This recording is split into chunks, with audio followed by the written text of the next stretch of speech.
Coming up, breaking news for Georgia as Kirby Smart gets broke off with a new contract, and Ed Orgeron shuts down some unwanted questions in a classic video that you have to see. We'll talk about it all next, right here on SEC Country Live.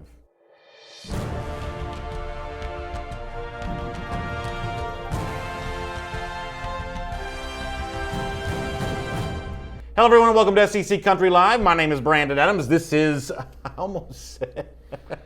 Right out of the gate, just like that? It's like 2 days in a row, I can't get my act straight off the top of the show. I almost just rolled right into the former Alabama All-American line. No. It is obviously not a former Alabama All-American. Mike Johnson will be back on Monday. This is our good friend and buddy who you've gotten to know in our comment section every afternoon here on SEC Country Live. Brandon Walker from More Cowbell. He's got the maroon and white on today. A lot of Mississippi State fans are always in our comment section when Brandon's here on the show, and it is great to have you back here. It's great to be here. SEC Country Live. It's great to be here. I appreciate it. I like the opportunity to be Mike Johnson for a day. I don't know where he's at, but I'm sure he's having a good time.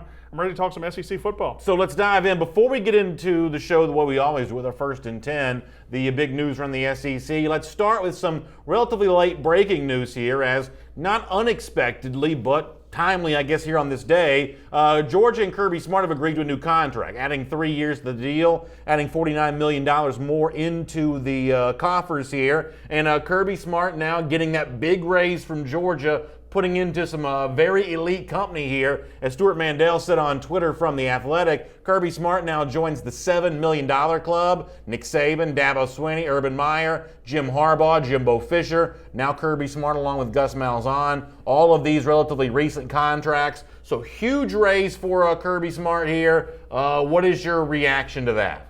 My reaction is that Kirby Smart is absolutely worth it. You get paid what you are worth in college football. You rarely get to that level unless you have earned it. Kirby Smart has obviously earned it. What he has done for the University of Georgia in 2 short years is nothing short of incredible. And he joins a list there. I got to say, the list is very interesting. Yeah. And Kirby belongs there. I'm not sure everybody on that list belongs there, but Kirby certainly belongs there. Well, that is sort of the massive question for me on that massive contract. In fact, if you don't mind, let's look at that list from Stuart Mandel one more time, because you're right, there are 2 pretty distinct categories here in terms of these guys.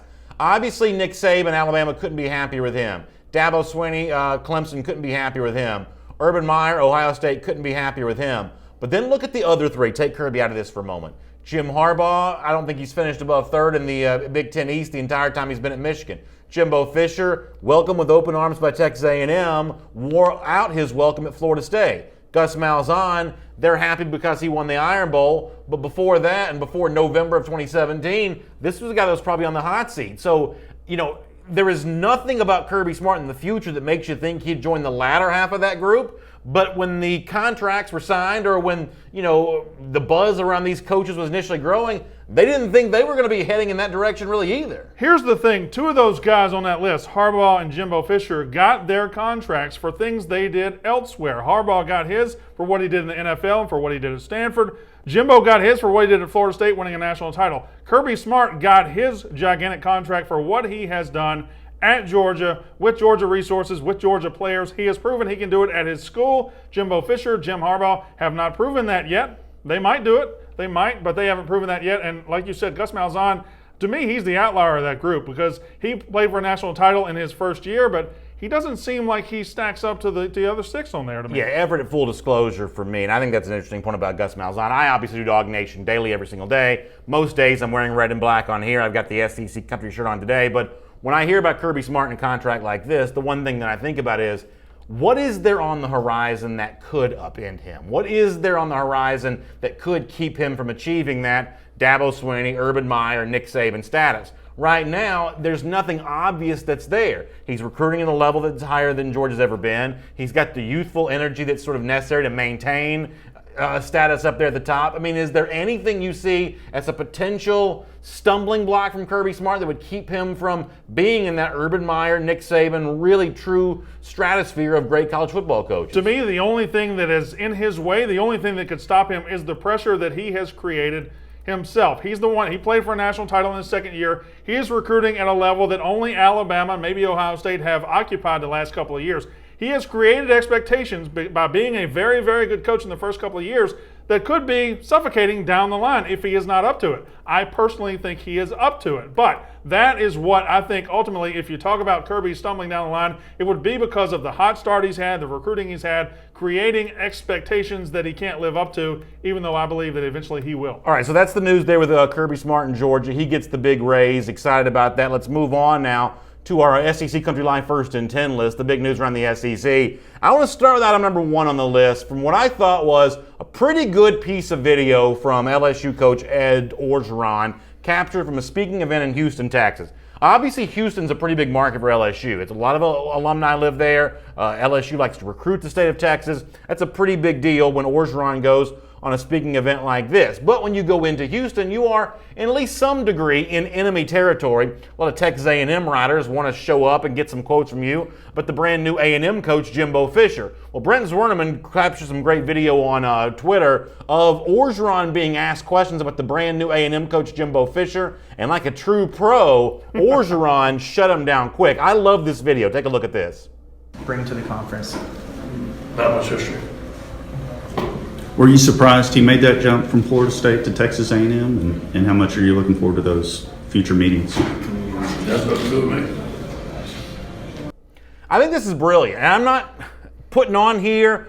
Orgeron is a guy at times I don't think handles questions brilliantly. I feel like he's a risk to sort of answer hypothetical questions sometimes, which a lot of coaches won't do. I feel like he entertains information and questions that a lot of coaches wouldn't provide. It's entertaining when he does that. It's probably not the most sort of professional tactic for a coach who's trying to be a head coach in the SEC. In this particular case, I don't know that he'd been coached up to expect these questions or what, but he goes with the mindset of, hey, A&M is one of our biggest rivals. Jimbo's going to be a personal rival for me. I'm not saying anything glowing about him. I'm not helping him start his program in College Station. I love this from Orgeron. See, I'm the opposite. I don't like it. I think he created a story here where there was none. If he had just answered the question and given coach speak, which he does not really want to do, he doesn't usually do that, but if he had just done that, if he had satisfied the Texas A&M writers, there's nothing to this. They don't have anything. Now they have this footage of him making this, ignoring it, and it makes it a story where none existed. It's natural he would get that question. He's in Texas, and Jimbo Fisher has LSU ties. It's natural he would get that question. But here is where I think that you're wrong on this. You said he made a story where there doesn't need to be. I would describe this in a slightly different way. Ed Orgeron has taken, and this is why I think it's brilliant, he has taken what would have been a story about Jimbo Fisher and turned it into a story about Ed Orgeron. He has won the PR battle here in this. It's not him throwing sort of puffery statements in the direction of Jimbo Fisher. It's Orgeron saying, you know what? Jimbo Fisher doesn't have much history in the SEC. And that just invites sports writers to look up on the internet and realize, yeah, you know what? He's been at Florida State for a while. It's been a long time since he won a national championship as an offensive coordinator back in 2003. Orgeron here makes the story about him. It's a minor story one way or another, but it's still a story about him. From that standpoint, it's a level of media savviness that I don't think we often see from Ed Orgeron. Yeah, we never see that from Ed Orgeron. I'm still going to disagree with you. I still believe that ignoring it and answering the way he did tersely and giving the media something to chew on was a bad move. And when somebody asks, hey, what about Jimbo Fisher? And you say, it has nothing to do with me. Well, you're playing him in November. He came from LSU a long time ago. He has ties. He's going to be in the division with you. It has plenty to do with you. Now, you could have answered it many ways. I just don't like the way he did it. I think he created a storm. It might not be a storm. It's one of those May 3rd storms, not really an October storm. But it's still something that I don't think he really needed to do. All right, so in our comment section, believe it or not, a couple of A&M fans are actually sort of weighing in support of Orgeron. Bo Molinari, who comments a lot on the show, says, what a bozo question. Good for Ed for not answering it there.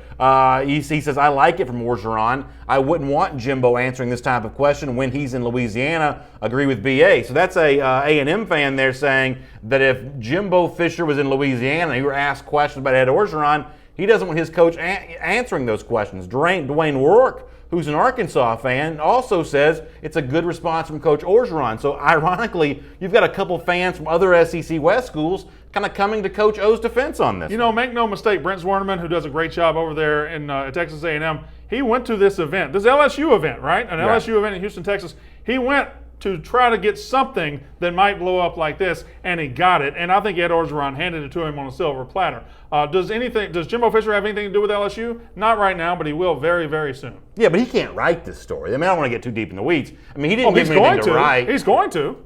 He now has Ed Orgeron answering very shortly and very, very bluntly, and he's got something now. So hardwired to self-destruction over on YouTube, using this as a point to criticize the media. Are the media wrong for even, or whatever the proper tense is the media wrong for even asking questions to Orgeron about Jimbo Fisher, a coach that's got nothing to do with this? No, this isn't war correspondence. It's college football. It's fun. You know, they go there. They got Ed Orgeron on their home turf. He's in Texas. Go ask him about the Texas A&M coach. It's a rivalry game now. It's a big game in November. You might get something, and guess what? They did.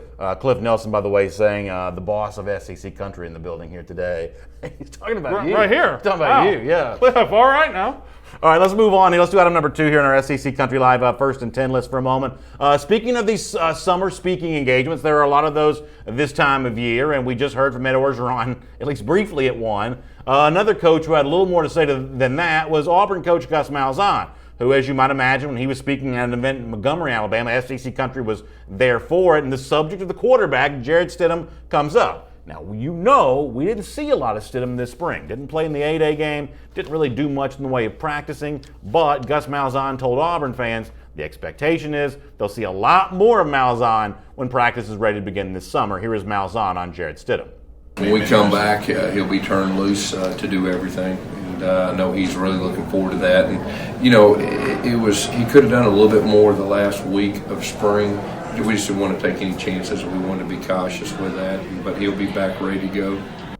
By the way, to go back to the other topic for a moment, Logan Western on YouTube about Ed Orgeron says, I'm glad there's a coach in the SEC with some media backbone besides Nick Saban. Coach O earned some respect from me with his curt response. That's kind of interesting there. But on the other subject about Jarrett Stidham, I guess in all retrospect, probably holding him out during the spring practice probably ended up being a pretty wise thing to do.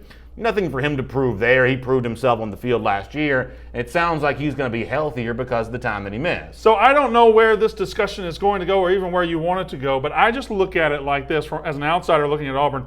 To me, do you feel like Jarrett Stidham is the most important individual player this year to his team? I feel like Jarrett Stidham at Auburn is more important to that team than any other individual in this league this year. And yeah, you be careful with that guy. You be careful with him in the spring. And I have no doubt come August, September, Jarrett Stidham is going to be unleashed on the SEC. He's going to be very good. I think they could build around him a lot more in 2018 than they were forced to in 2017. When you have Kerryon Johnson, who was healthy for most of last season, you don't need as much from Jarrett Stidham. This year, I think Auburn's going to still be fine running the football, but there's probably a tendency here to want to build around him even more. I'm a big believer in Jarrett Stidham. I think, and we'll do a lot of this summer, everybody does. Right. When you start ranking your quarterbacks and figuring out where guys go and who compares to whom, for me, Jarrett Stidham is one of the top flight quarterbacks in the SEC this season. I expect him to go on and have a terrific career in the NFL, maybe even, but certainly a proving ground in what will be his final year at Auburn. I expect a lot from him. Yeah, I think he's, without even thinking about it off the top of my head, I think he's a top 3 quarterback in the SEC, and you can make the argument that he's number 1. You can make the argument he's number 2. You can have that argument all day long, and I'm sure we will in the summer,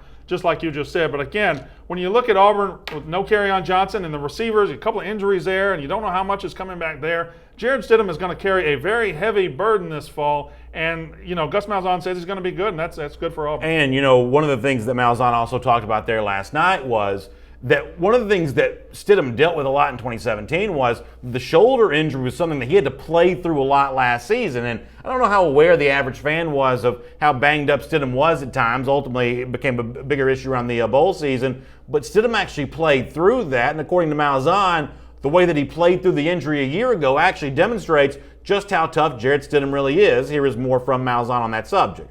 Yeah, he's a tough guy. There's no doubt about it. And, during the season, didn't complain about it, and took some licks on it. And obviously, the bowl game, that's when it really started to bother him. But he's a tough guy. He's a leader. We really expecting big things out of his leadership this year. I mean, to me, that speaks volumes there, and we'll get to the idea of the leadership here in a moment, but it speaks volumes to me there that in the evaluation a lot of people were making of Stidham a year ago, they were maybe making that evaluation at times when maybe he wasn't fully healthy.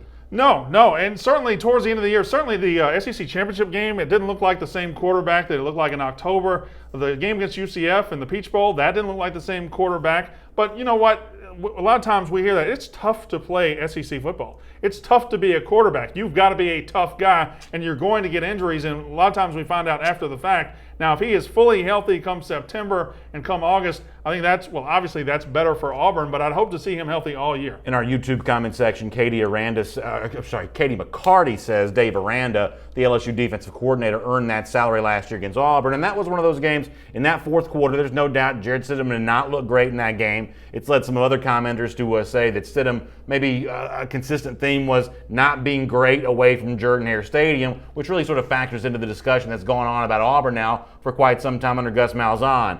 Great there in the home environment, not so great when you have to go on the road.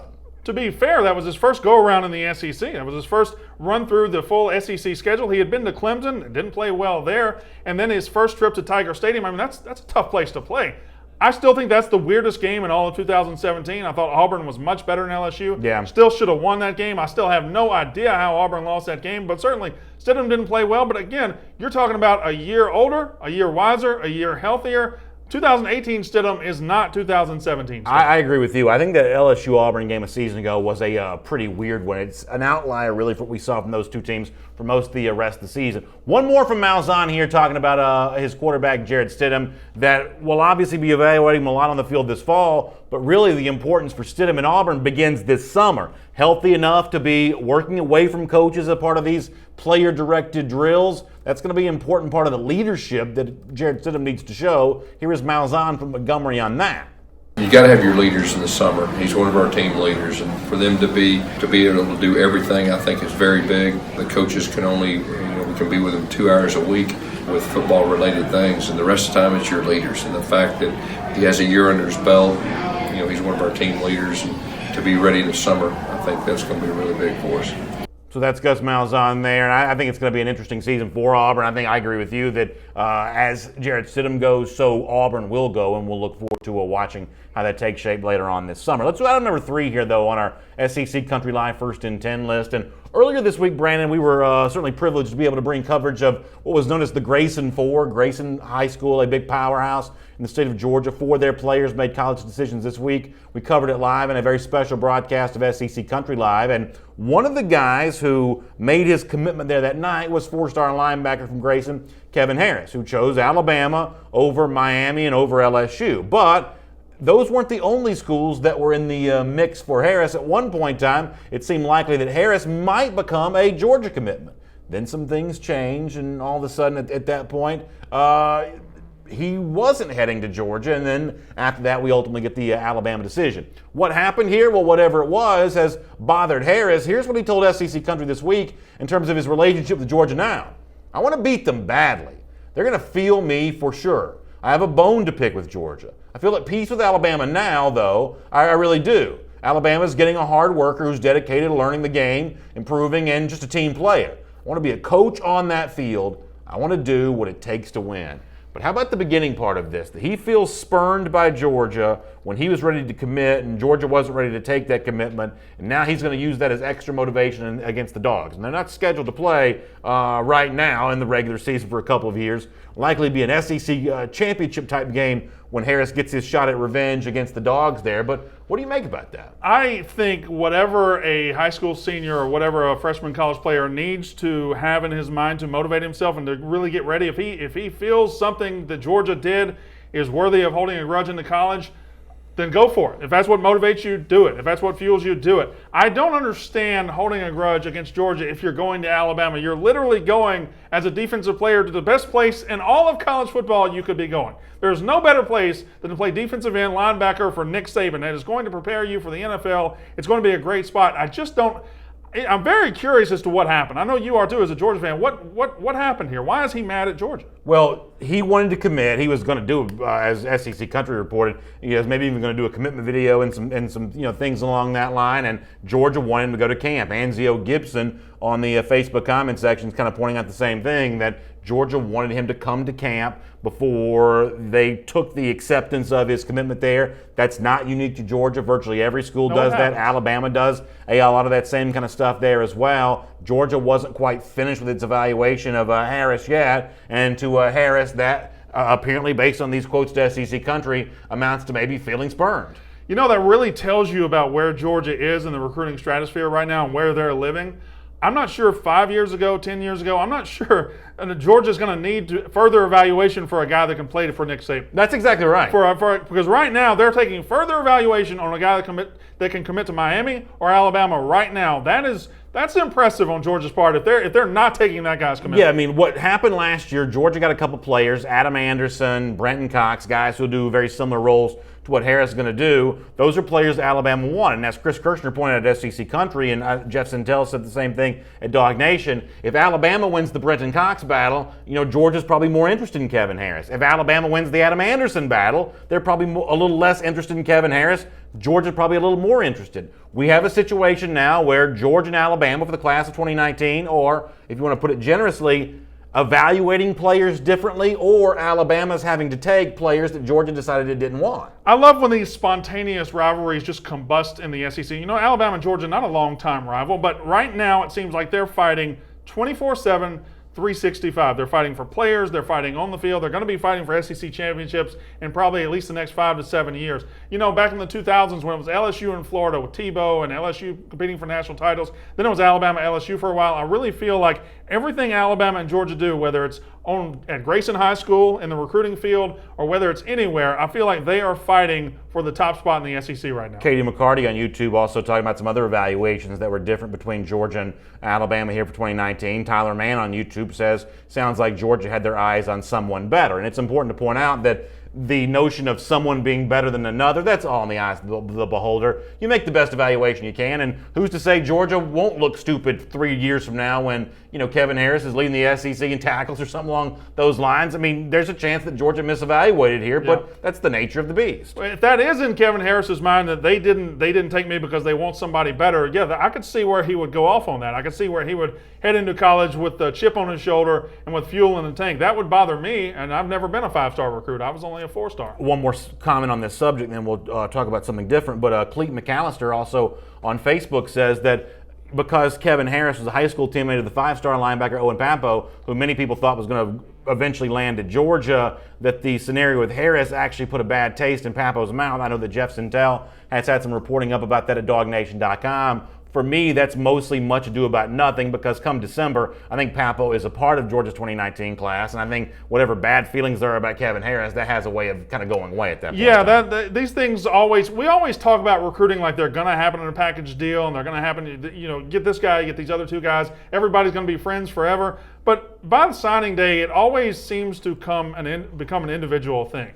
Owen Pappoe is going to do his own thing. Kevin Harris is going to do his own thing. My question to you, Brandon, and I watched the show the other day, but Grayson has 4 players commit in Atlanta and none commit to Georgia. Does that bother Georgia fans? Well, I mean, I don't want to get too deep in the weeds for people who don't follow recruiting, and I don't want to disparage any of the players that committed. Pappoe was the only one that had an offer from Georgia. Right. Okay. Well, I know that was the big one, and that's the one Georgia fans still think they're going to get. The other 3 didn't have offers from Georgia. I mean, I don't, like I said, they may all go on to be great players, but they didn't have Georgia offers. Let's do item number 4 here on our SEC Country Live first and 10 list. We talked yesterday about the scenario with Beverly Davenport, the former now UT chancellor who has been fired, and in a pretty striking letter sort of criticizing her for her time there. One of the things that she was ripped for was a lack of proper communication skills, which led one Tennessee fan on Twitter to have a pretty funny response here because she, after being fired as chancellor, she's going to land now as a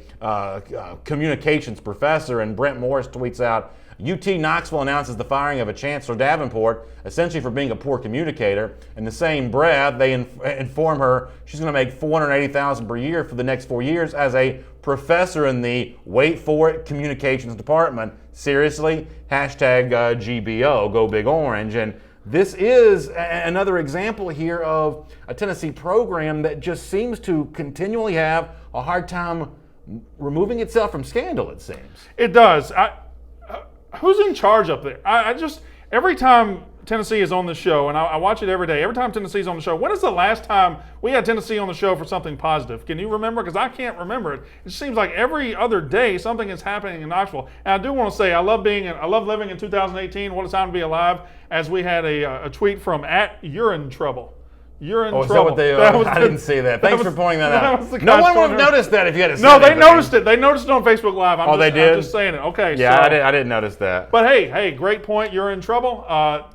Tennessee, it's just so odd up there. I mean, it seems like every other day. And Jarrett Seegers on our Facebook comment section says, you asked who's running the show up at Tennessee. You may have asked it rhetorically. Jarrett's giving an answer, though. He says it's Jimmy Haslam, the Cleveland Browns owner, that's running the place. So, yeah, it is a dumpster fire. Same people that, well, that's an allegation against Pilot Flying J, but I know what you mean. So that's the issue. It has been, one booster, in this case Jimmy Haslam, who's had outsized control there at Tennessee. That's what led to Greg Schiano almost being hired there, ultimately moving on from that decision. And I don't care what the letter from the university president said about Beverly Davenport. She simply cost Tennessee too much money. When you have to, buy out your previous athletic director, spend $4 million on a brand new athletic director. At that point in time, you've just cost the university too much money, the athletic department. You've cost them too much money. Yeah, and it just seems like everything was a circus. At some point there has to be an adult in the room that just says, for the good of Tennessee, we got to make these decisions. We got to make this happen cleaner. And this is why I bring this up. I thought that Mike Griffith had an interesting piece and a nugget in one of his articles over at SECCountry.com on the Tennessee page.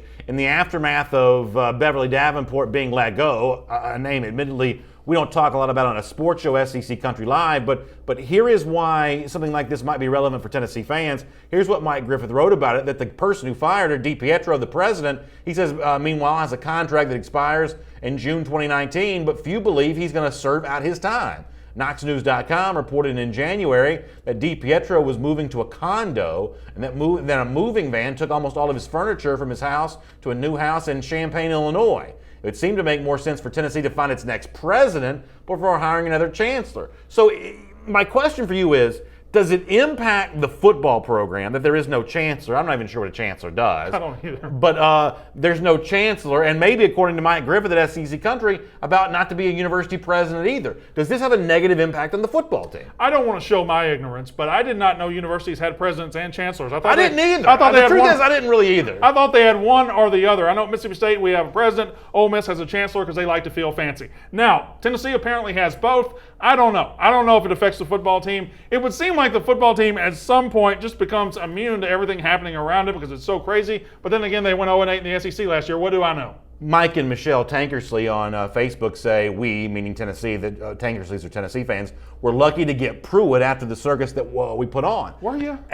Yeah, but no, I agree with the Tankersleys on this. I think there is something to be said for an up-and-coming coach who's clearly a better recruiter than Butch Jones was, a better recruiter than Dan Mullen is, and that's who you're competing with as a first-year coach in the SEC East. I'm not telling you that Pruitt goes on to have great success. Nothing's a sure thing. But he's bringing legitimate, real, live momentum. You said, when was the last time we talked about something good for Tennessee? The truth is, everything good we are talking about for the Vols is all related to Jeremy Pruitt's recruiting efforts. Wanya Morris, the four-star offensive lineman, this week, the latest example of that. So I think that Mike and Michelle Tankersley is actually correct in the comment section to say Pruitt, as a recruiter, has a way of kind of pulling Tennessee through this scandal and pushing this to the periphery or the rearview mirror here, because while the academic eggheads are sort of fighting over who's supposed to be in charge, Pruitt can go out there and just recruit, and he doesn't need a chancellor to do that. Listen, once the football team at Tennessee is winning 10 games a year, nobody wearing a tee, nobody wearing orange is really going to care who the chancellor is unless they're signing a check to the university to send a kid there. But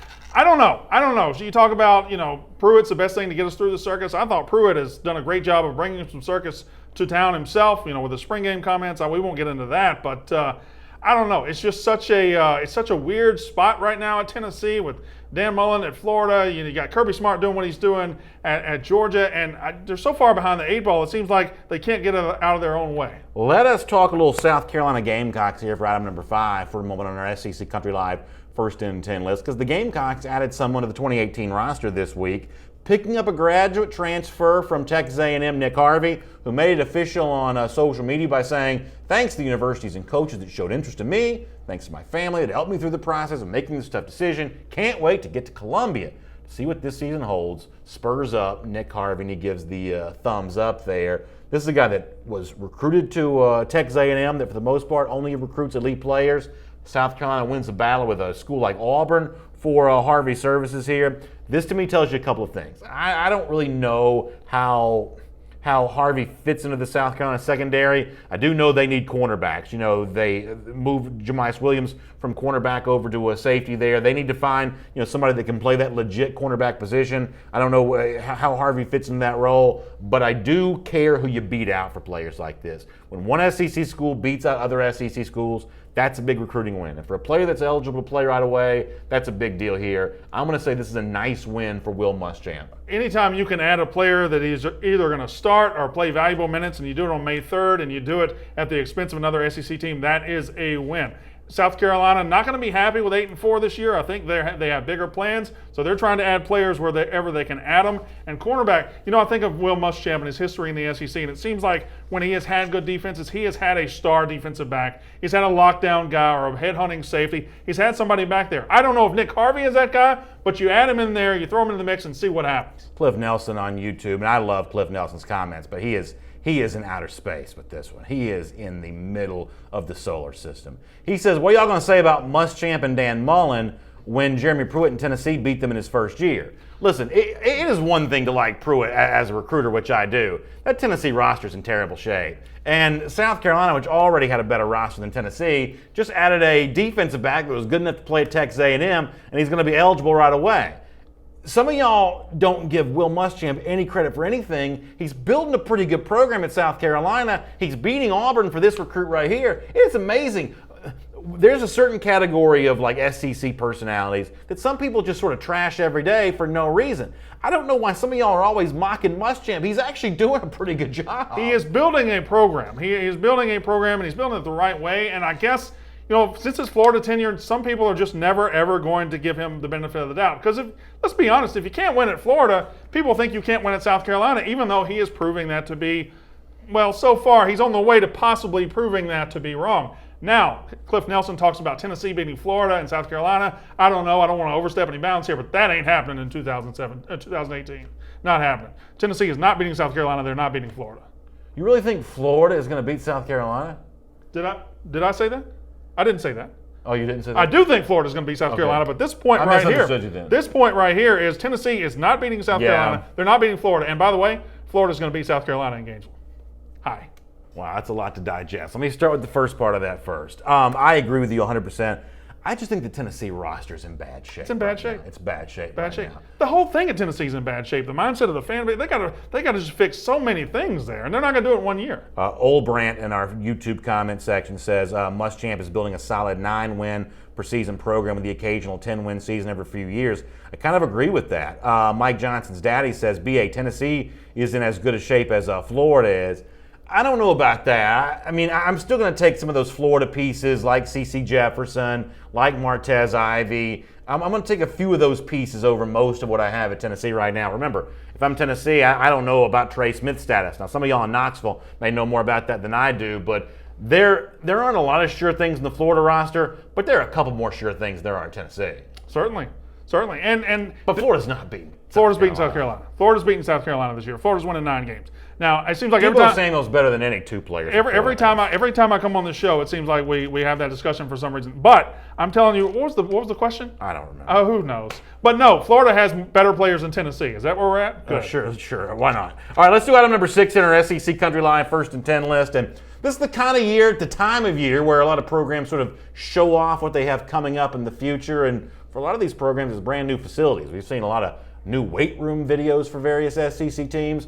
LSU also kind of showing off kind of what it's doing from a football standpoint here. Take a look at their own special spin on what the future of LSU's football is going to look like, at least from a facility standpoint.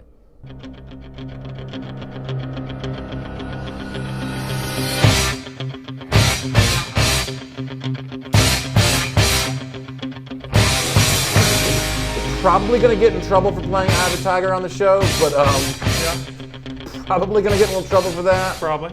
Like the lobby here. So anyway, I like the mural. I like Donor. Who is Donor? Mr. and Miss Donor. I'm sure you have to spend a lot of money to get your name on that wall there. So that's what they're building there at LSU.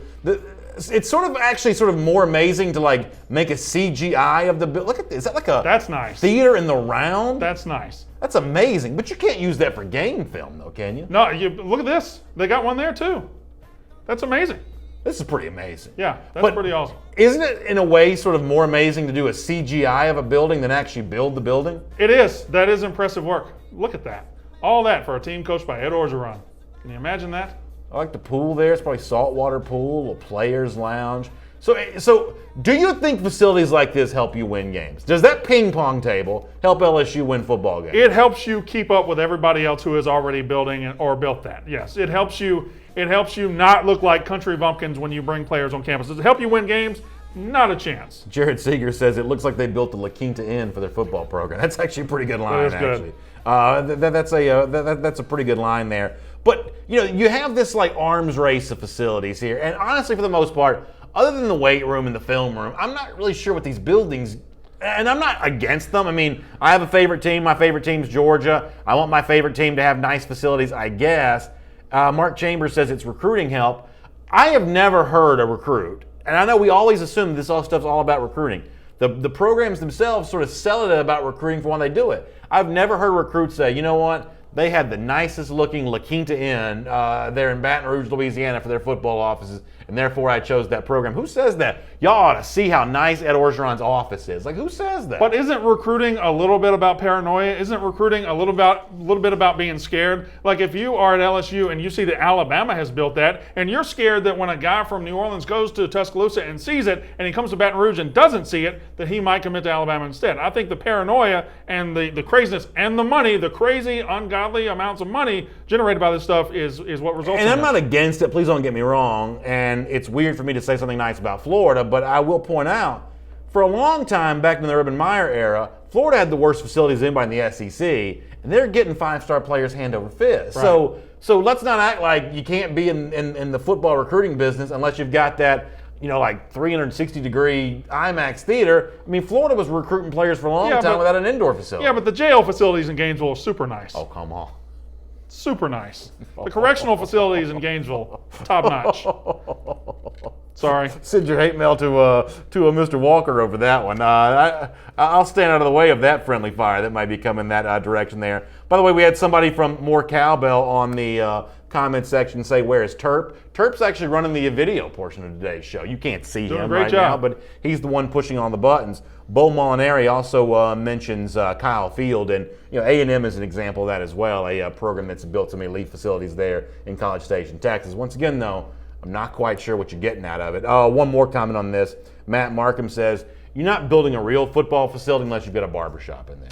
Yeah, but then you get sued by LeBron James eventually. But listen, it's a beautiful facility, and now everybody's got them. If you're a recruit, if you're a high school recruit, let's say you're 16 and you're just becoming a recruit, don't you, I'm a 38-year-old man. It doesn't impress me that much. Are you really only 38? What? Are you really only 38? Why would you do that in front of everybody? Anyway, I'm a 38-year-old man, probably turned 39 a couple of weeks ago, but it doesn't impress me because I don't get to hang out there. But if you're a 16-year-old kid and you get to hang out there for 4 years, yeah, it would probably impress me. All right, let's do item number 7 here on our SEC Country Live First and 10 list. And since we have you here, I wanted to talk a little bit about some of what we've been seeing about Mississippi State on the internet over the last couple of weeks. What I think of as pretty wide-ranging opinion about where they're going to be at the end of the season based on some of these way too early top 25s.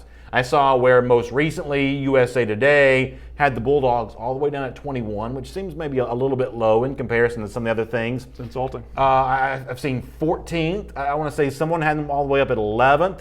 What do you make of the sort of, as I said, kind of wide range of opinions about Mississippi State right now? Well, I think it's two camps. It's a group that looks at what Mississippi State always has been and always should be in their eyes, and it's a group that looks at what Mississippi State has on the field coming back. They have an all-SEC quarterback coming back. They have an all-SEC defensive lineman. They have the leader in sacks a year ago. They have the leader in interceptions from the SEC a year ago. They have a very good offensive line. If you look at what they have come back, I don't think you can possibly come up with anything outside of their top 15 team. And I see you laughing hysterically at what is happening on the Facebook Live comments, and I'm not looking. I don't care. But Mississippi State is going to be a good team in 2018. And if you are paying attention, you know that. Go ahead, BA.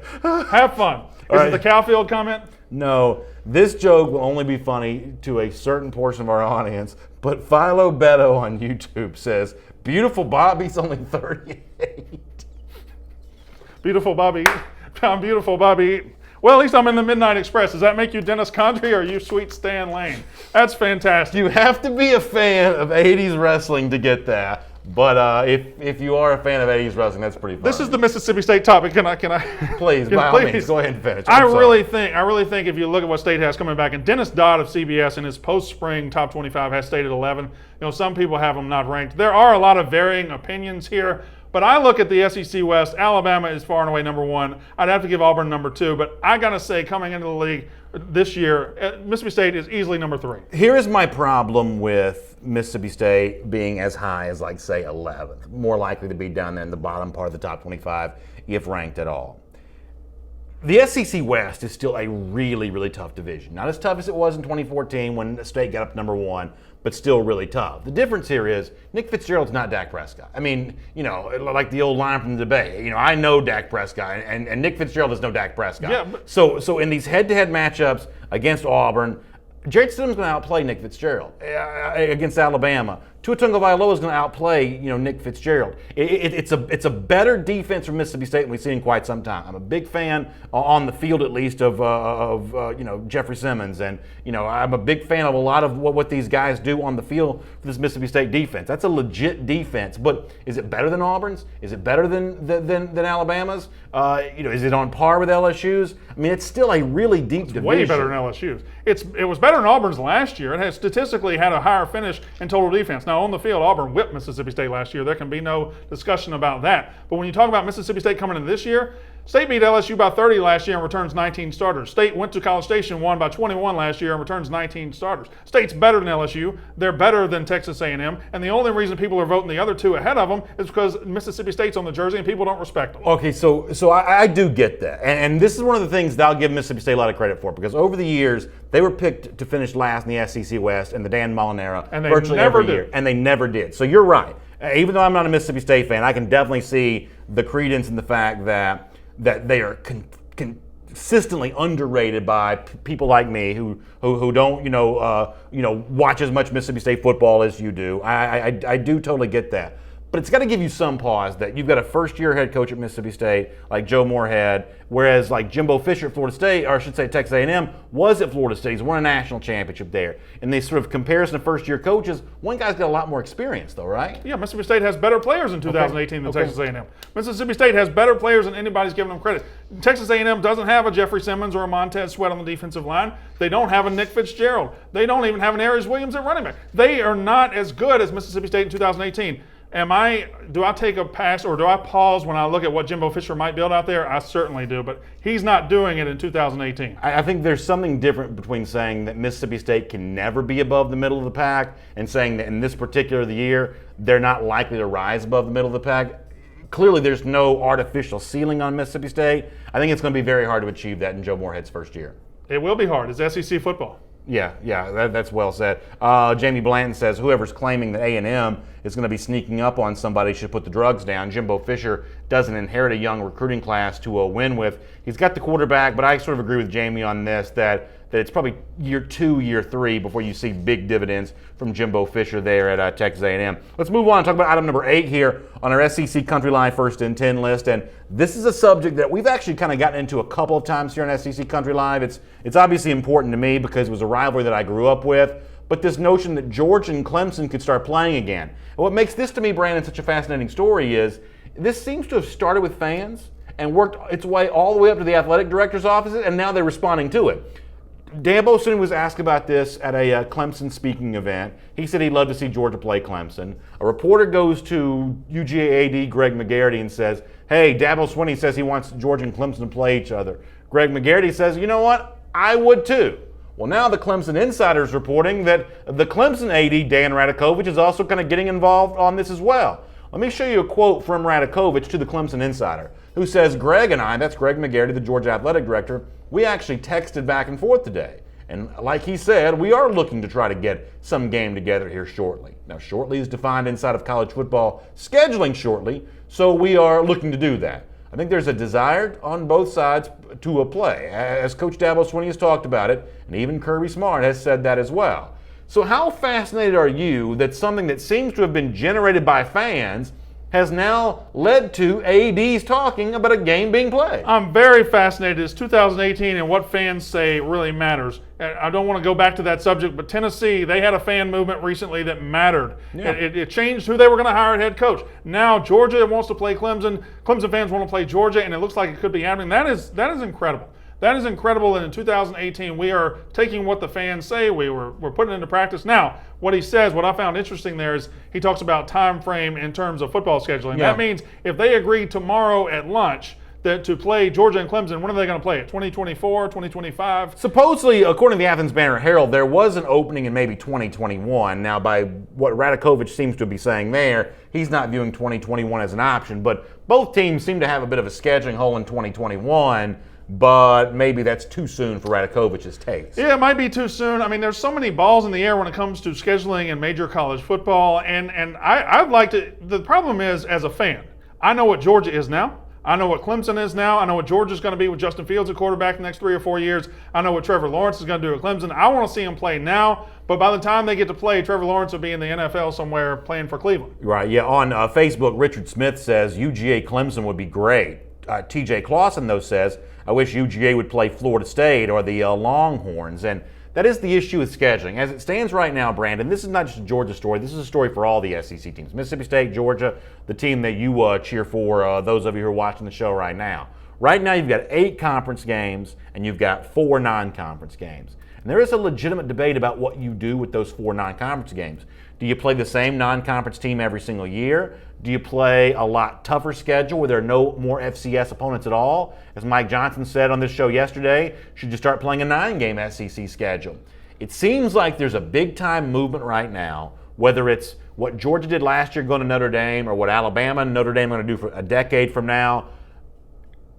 Home and home series are about to be more in vogue. The non-conference neutral site game seems to be less fashionable at the moment than games like what Radakovich and McGarity are talking about here, which is a game in your stadium and a game in mine. I love the Notre Dame last year. I was only on the surface. I watched everybody around here go up to Notre Dame, go up to South Bend.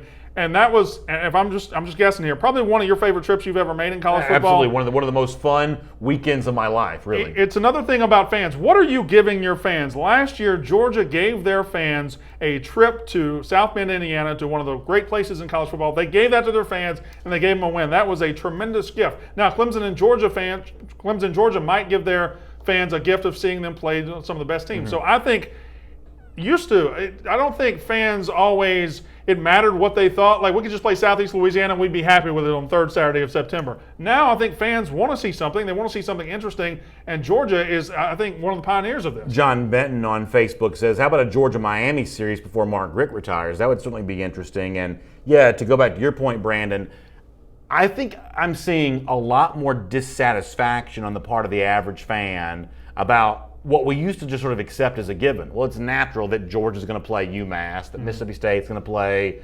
Nicholls State, that so-and-so is going to play so-and-so. We just sort of accepted those as a given in college football.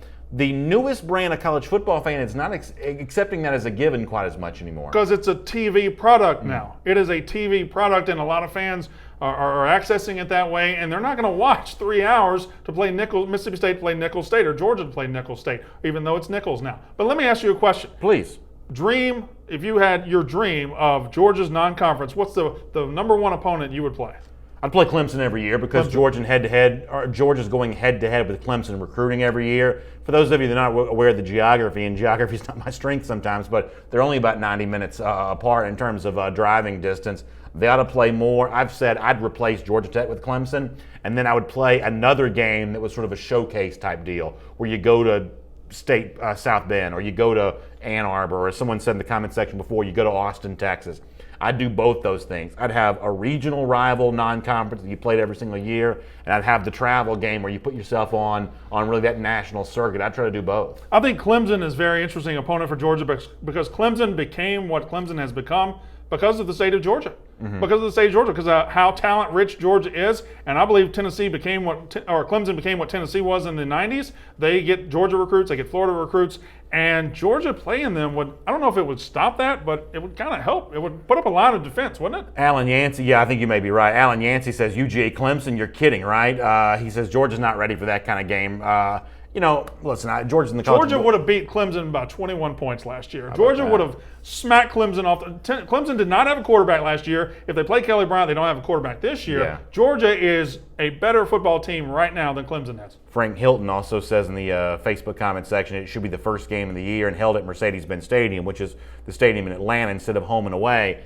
I think what you see from Nick Saban and Kirby Smart, coaches like that, they're getting tired of these neutral site games because they missed that chance at recruiting. When you have the home game every other year, you can invite recruits onto your campus, and that's how these guys really sell their programs. Let's do item number 9 on our SEC Country Live First and 10 list. And Clay Travis, the personality, radio host for Fox Sports Radio, was interviewed by SEC Country on a wide-ranging number of subjects, and one of the things that came up was the potential dark horse in the SEC West. And after sort of straining himself to decide who he thought it would be, Travis lands on Texas A&M. Here is the reason why he says, I'd probably take A&M as my dark horse favorite. If I had to pick somebody outside the consensus, he means teams like Alabama and Auburn. First of all, I think that Jimbo Fisher is a really good coach. I like to look at recruiting rankings. Kevin Sumlin has consistently recruited at an elite level. So as an overall group of talent, there is a lot of really good talent there. And I think if you look back at what Jimbo's been able to do, he can get a really talented quarterback to the utmost of his ability. And so we know, based on what we saw last year from A&M, there are a lot of different guys playing the quarterback position. I think you'll find somebody who makes sense there and find a way to be somewhat competitive. How about that last point from Clay Travis there? That when you look at Nick Starkel, when you look at Kellen Mond was a guy I thought would emerge a year ago. Starkel was better, but they're both seemingly in a pretty good competition right now. How about quarterback coach with Fisher, with a pretty good quarterback at A&M, giving them a puncher's chance in virtually every game? How would you respond to that? Puncher's chance in every game, sure. Quarterback, I'm not sure quarterback is going to be the problem with Texas A&M. How blunt can I be on the show? Can I be really blunt? Can I go ahead and say what I want to say? I guess so. Kevin Sumlin at Texas A&M, he says he recruited at an elite level. Yeah. He recruited a lot of talent for Texas A&M. Texas A&M in the last 3 or 4 years has been soft. No doubt. They've been No a doubt. soft football team. Has nothing to do with the quarterback. Yeah. Doesn't have anything to do with Starkel or Mond. By October or November, they were worn out. They had nothing left after they played Alabama or these good teams. They had nothing left down the stretch, and they faded every single year. How do you think that's going to get fixed in one offseason? It's not. Yeah. Jimbo Fisher has to recruit players who are not soft when they get to college. Texas A&M is not ready to play Mississippi State in November, LSU in November, Auburn in November. No, it has nothing to do with the quarterback. What I said the other day is that sometimes that Big 12 stench is sort of hard to wash off. A&M had been in the SEC since 2012, but some of that Big 12 stuff is sort of still stuck to them. I think that Jimbo Fisher's going to change that. I do think eventually I think he will change it. This will be a tougher football program. They're going to be more defensive-minded. But I, for the most part, kind of agree with you that it's sort of hard to do that in 1 year. It's sort of hard to make that change over in 1 year. But with a quarterback coach and a potentially good quarterback, and as some Marquise Hudson mentioned in our comments section, Kellen Mond's a pretty good quarterback potentially. There's plenty of people who like Nick Starkel as well. That it's at least a dangerous team, if not a true contender in 2018. Absolutely dangerous. It's not a bad football team, and in fact, I would call it a good football team. But here's another problem for them. They play Clemson non-conference, and their 4 SEC road games are at South Carolina, at Auburn, at Alabama, and at Mississippi State. They could go 0-4, maybe 1-3 in those games. They could be a good team, improved, and because they got Clemson non-conference in 4 very tough road games, they could be a 7-5 or 8-4 team. How about Bo Molinari, who brings up a great point in the comments section? He's an A&M fan. He says that if you're going to say that Jimbo Fisher can't do the quick turnaround at A&M, how is it then fair to say that Dan Mullen could orchestrate a quick turnaround at Florida? Dan Mullen plays in a much easier division. He plays Vanderbilt, he plays Tennessee, he plays Kentucky. He plays in a much easier division. He doesn't have to go to Auburn. He doesn't have to go to Alabama. He doesn't have to play Clemson in the non-conference. He has a much easier schedule. That's not a bad argument. The divisional difference there does matter, although it is worth pointing out that games that we should think about being easy for Florida, like Vanderbilt, have not been easy as of late. The gap between Vanderbilt and Florida has not been that great over the last couple of years. No, it hasn't. Well, Florida hasn't been competently coached in several years. They have not had a competent head coach on the sidelines. They got one now. Can he do anything in his first year? I think he can because the East is not as good as the West. Jimbo Fisher, again, I stress this. I think A&M's going to be a good team. I think someone left plenty of talent. I think Jimbo Fisher's a better coach than someone. But this year, with Clemson in non-conference and those 4 road games, those 4 games are tough.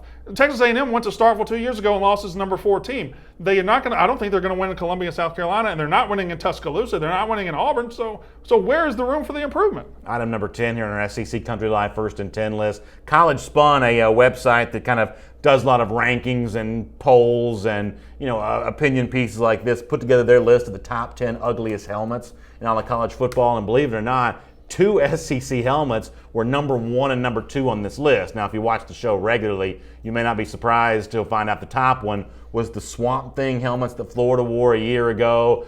These, to me, are an abomination. I think even a lot of Florida fans didn't like these, although it is admitted that I'm 1,000 years old. Our young, hip producer, Terp, loves them. We should also point out that his alma mater, Maryland, shows up on this list of the 10 ugliest helmets. Have you seen how he dresses? Yeah. That right there, that Florida uniform, that is the worst uniform that has ever been on a college football field, in my opinion. Can you name a worse uniform than that right there? Yeah, when I watched the game where they wore those uniforms, it was sort of hard to see the players. They were almost like blending in with the field. It looked like they got them at the Army-Navy store. I mean, they were terrible. They were terrible uniforms, and the helmets were awful. And by Army-Navy store, he means the surplus store. He doesn't mean the cool place where the Army-Navy teams get their uniforms. Yeah, that was a long time ago, wasn't it? I don't think those stores exist anymore.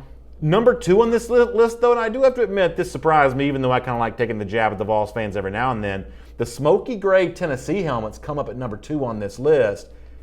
There is no way. Now, listen, I'm not a Tennessee fan, and I kind of, as a Georgia fan, sort of like the idea that Tennessee's having to sort of fight off this criticism. That's not one of the 10 ugliest helmets in college football, though. No, in fact, I think that's an improvement over Tennessee's normal uniforms. I don't think that's an ugly helmet. I think that's a good-looking helmet. I think the gray and the orange actually look fairly good together. I think it looks outstanding. Well, the gray is a very pleasing gray. I like the gray. I think that's a fine-looking helmet. I don't have any problem with that helmet. You know, it'd be kind of hot if they wore like the gray helmet, the gray jersey with like some white pants with a stripe going down it, like an orange stripe going down it. That'd be a good uniform. Have you texted Mike Griffith to give him that suggestion? I think I might. You should. I think I might. Tennessee fans, would you agree with me with that? Like, you can't go all gray because that just sort of looks like bad weather. But go gray helmet, gray jersey, white pants, the orange stripe. That's actually a pretty good look. Sure, that'd be good. I like the gray.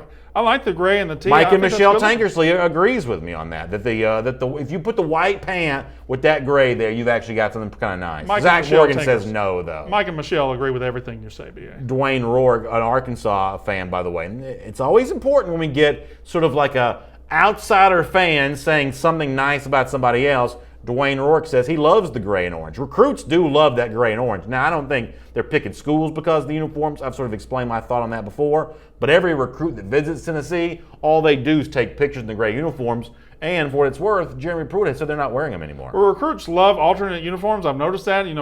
Any school, they love wearing something that's different. And I got to be honest, what I think as a fan, it doesn't matter. What 18-year-old and 17-year-old 5-stars, if they like it, then it's probably here to stay, even though Jeremy Pruitt said what he said. Katie McCarty on YouTube says BA in fashion. Now that's an oxymoron. Thanks, Katie. Just when I was feeling good about myself. That's not nice at all. Enrique Murillo says, I prefer the white jersey and gray pants. That would not be a bad combination. And, no, that would look Enrique's a Georgia fan saying that. That would look fine. Go on the road with the white jersey, gray pants, and gray helmet. I could get involved in that. This uniform consulting thing you've got going on, I think you might have something there. I feel like I should be like sort of the czar of uniforms in college football. I could help some of these teams because some of those other teams that made this top 10 list, some ugly helmets, including our buddy Michael's alma mater, Maryland. Some hideous stuff there. All right. We always close the show the same way every day. We're always looking for champions of life. And even when our buddy Mike Johnson's not here, and Brandon Walker, great job filling in for Mike all day. Thank you very much. I appreciate it. Even when Mike's not here, we're still looking for champions of life. And today, there is a bit of a football tie-in and certainly an SEC country tie-in, just not an SEC team. How about members of the Tennessee Titans offensive line at a Nashville Predators hockey game, sort of the South's hockey team still in the playoffs here, celebrating with them in a way that's become a custom there in Nashville, much like the Detroit Red Wings have their octopus they throw on the ice. Right. In Nashville, they throw the catfish on the ice. The Titans offensive linemen, they were doing some real live celebrating with this catfish. Let's take a look here. So there is the catfish. That's a big catfish. They are quite sizable fish. Now you got, I never understand the shirtless thing in public, but nonetheless, you got the beer on the catfish. This one guy is drinking straight out of it there. That's Taylor Lewin. That was a first-round pick a couple Yeah, that's years exactly ago. right. So, I mean, like, you can't get more offensive line than that, right? Drinking beer off of a catfish I that's don't running think off so. again. You No, can't I don't get- think you can get any more Nashville than that either. That was very interesting. That's the most disgusting thing I've ever seen. And our buddy Hannah, who I think you call her land shark on your do, show. I do. She was complaining earlier that she had to edit this video. She was a little bit grossed out by the beer off the catfish. I gotta say, that beer couldn't have tasted great. I'm from rural Mississippi. I've never even drank out of a catfish. But you eat catfish, though, right? Oh, I eat catfish all the time. Yeah. And I'm not ruling out drinking out of You know, any fish. people from up north don't eat catfish. Did you know that? That's an awful idea. They don't That's a eat terrible catfish. idea.